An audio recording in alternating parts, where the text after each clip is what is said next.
Unwele ajụjụ m chọrọ ịjụ our followers, our audience. Ana m ege ka Ebuka Obi na-ekwu okwu yesterday. Obolo mbaka afa. Maka na ọ na-Enugu. When they chọrọ stop adoration ya, or ihe ọ chọrọ ime n'Enugu yesterday. Okwube the challenges so facing.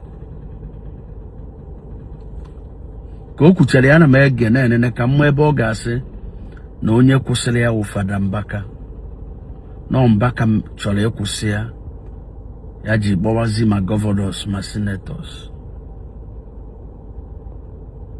Mana anụrụ m ya n'onu ya. Igbo ekene m n'Igbo ndọba njem ọnụ. Afọ m that na ka m rush okwu biko this man I like him otoshi wee kwuo okwu, this reverend father wee kwuo okwu wee kwuo the truth. Remember, Ebuka Obi never mentioned anybody's name when he spoke N'Enugu. But somebody came out, praise whatever he called himself, spec, came out, said that now Mbaka have the right and the power and connection to stop that movement, to stop the crusade, to stop Zion people coming to Enugu to minister. Remember, like I said, Reverend Evangelist Ebuka Obi never mentioned Reverend Mbaka's name or any other priest or pastor's name. Us near just near Chorima ndi made that thing. But bloggers just brew the thing nagari. Achom ki gent no kwa one night woke kuno ak MSN. Manebia na comment section ni hende mmadụ na-ekwu. Ụfọdụ na-akpọ Elijah Enugu. Ụfọdụ na-akpọ na Fada Mbaka na-akọrọ ya na grace karịrị grace. Achọrọ m egwu na eziokwu. Ihe ọsọkwa na mmadụ weluzie na o nwere ụdịna na nna ya esila ọdịna mma. O filie mana na nne ya adịrọzi mma. Onye kụziele gị ụzọ ka wụkwa nna ya. Ejugodi nna gị achọghị ikwu nwa onye asị na nwa onye ka. Ogodi na nwa m sị na m awụrụzi nna ya, mana ndị mmadụ ka ga na-akpọ ya nwa onye ka. Amara m ihe our audience, our followers na-adị too emotional. Ịkpọrọ ibe onye akpọrọ ihe unu. Anụrụ m onu Mbaka na this program a emekwa nke emere nke. O nwere ajụjụ m chọrọ ịjụ our followers, our audience. Ana m ege ka Ebuka Obi na-ekwu okwu yesterday. Obolo mbaka afa. Maka na ọ na-Enugu. When they chọrọ stop adoration ya, or ihe ọ chọrọ ime n'Enugu yesterday. Okwube the challenges so facing. Ka o kwuchara ya na m ege na-enene ka mmụọ ebe ọ ga-asị na onye kwụsịrị ya wụ Fada Mbaka.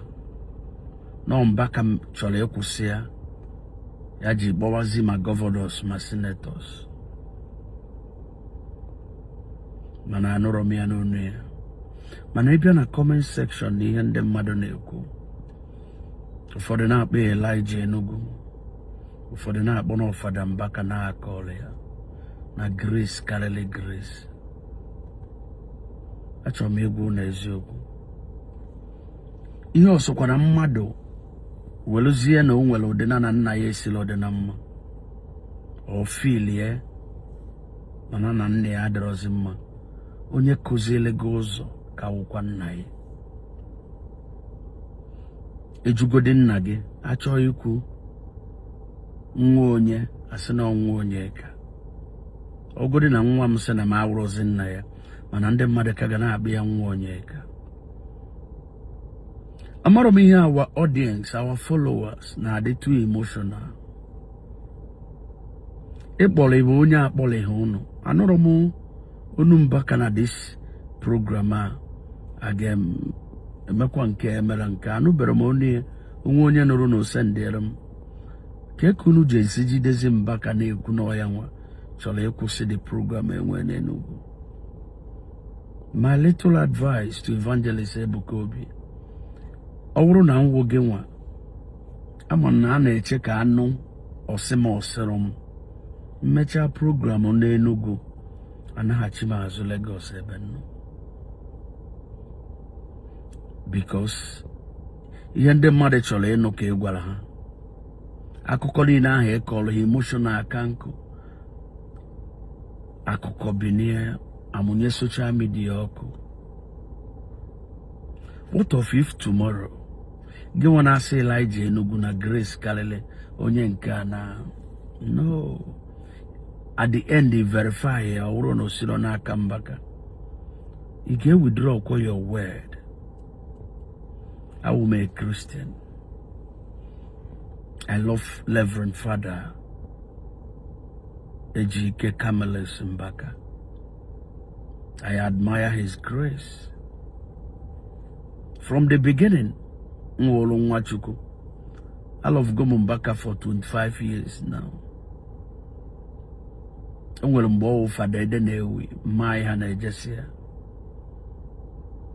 Mbaka kanokwana the track na-emele onwe ya ọ na-eme. Ebuka Obi rise from ije adoration na-ejele onwe ya adoration. Ogase some videos mfuru ebe Mbaka gwara ya na ọ ga-adịrị gị na mma. Ebuka Obi ọ ga-adịrị gị. O nwere ebele obele ya n'ọta bogotie n'ọta bere ebele. That word alone is very powerful. Si n'ọnụ onye amụma pụta. Ogodi no emesiala ụnụ adịrọzi na mma ọnụ nwere ihe sebele ụnụ. Ihe ga-emedowo ka mmadụ na-abọjụ akwụkwọ kana gị na Mbaka isi. Ekwulite okwu Mbaka mechie ọnụ ya. Jebele onwe. Keep doing what you are doing. Onwere okwu unu ga-awụ n'okwu unu enyewe audience. Gwawa ndị social medias and laws. Ewelie wee kpalie onye ekwesịghị ịkpali. Ọ bụrụ na ndị mmadụ ji maka gị kparịa Mbaka that you once kneel down or gọzie ya. They happy about it. Ọ dịlọ mma. Kabana ana m ege ka nnụ ọnụ mmiri okwu gị ebe gị nwa evangelist Chukwu Ebuka nọzie obi kwuru na Mbaka chọrọ ịkwụsị gị. Ọ kpọrọ ya Mbaka na Enugu anụrụ m ya. O nwezikwa onye nụrụ ọgwa m. Biko ndị social media in-law na-achọ ka ha hụ ihe ga-apụta gị n'ọnụ. Why can't we as a Christian come together in one umbrella? Onye ọ na-afọ ibie n'anya ka ihe a na-azọ. That is my question. Are we working for God? Are we working for ourselves? Ajụjụ ka na ajụ both mụnwa ma ndị audience anyị ma our followers. Ka ihe ji nwee ndị otu nke Paulos na ndị otu nke Apollos. Divided house in the vineyard of the Lord. What is happening? The crusade emere n'Enugu ọkwa ka ewee tụọ aha nsọ Chukwu. Keta ọtọnụ na social media iji ekpara a particular person. What is happening? Gị nwa na-akpali Mbaka. Onye ị na-efolo akpalili ya iji akpali ya. Ị ga-asị na Ebuka kwuru okwu kwuo okwu niile o kwuru. Sound emotionally. Mana o nwere onye ọ kpọrọ afa. Mana ndị mmadụ ji asị na Mbaka ka ọ na-agwa. Mana ije na court a ga-asị ọ kpọrọ afia. The answer is no. Mana gị nwa ozi audience, gị nwa follower, gị nwa wee comment na-akpọ Mbaka afa na-eme video. Ikpe ga-ebido n'ụlọ nsọ Chukwu. I'm just telling you. But God give me the grace to always stand by you and to do what is right. Achọrọ m ịdị ka mmadụ, mana achọrọ m ịdị ka onwe m. Ebuka is a Catholic. Mbaka is a Reverend Father in a Catholic church. Mmadụ na-aba awụ son and father. Ka ihe wụ the problem mere na mmadụ abụọ awụ nna na nwa nwa ma ejekwuru nna ka ha kpaa ihe dịle ya. Ada akpa ihe dịle nna na nwa na social media, maka social media dịka police station. Ada edozi okwu ebe a. But for me, mmasị Ebuka mere ihe ị na-eme jebele onwe ya n'ụdị isili chọ. Si enyezina avenue for people to insult a man that you once respect. Ana m agwa gị eziokwu. Ọga m gbalụ boy esetụrụ m mana mụ na ya wụ best of friend taa. Ụbọchị m mere wedding ya nwa ka m kpọrọ asa ọga m maka o nwere ihe ọ kụziere m. That is the simple mathematics. Ya nwa ka m kpọrọ ọga m. Mfia today ana m ebe ndịrị ya asa ọga m. O setụrụ m nwa mana amụta m a lot of things n'aka ya. Nwere ike ị na-edu m na business field. Let's stop all this. I don't value it. Enugu crusade has come and go to the glory of God. The crowd actually ono biara. I can now search. Anubero monu mbaka ka obolile crusade emere na Enugu anubero ya.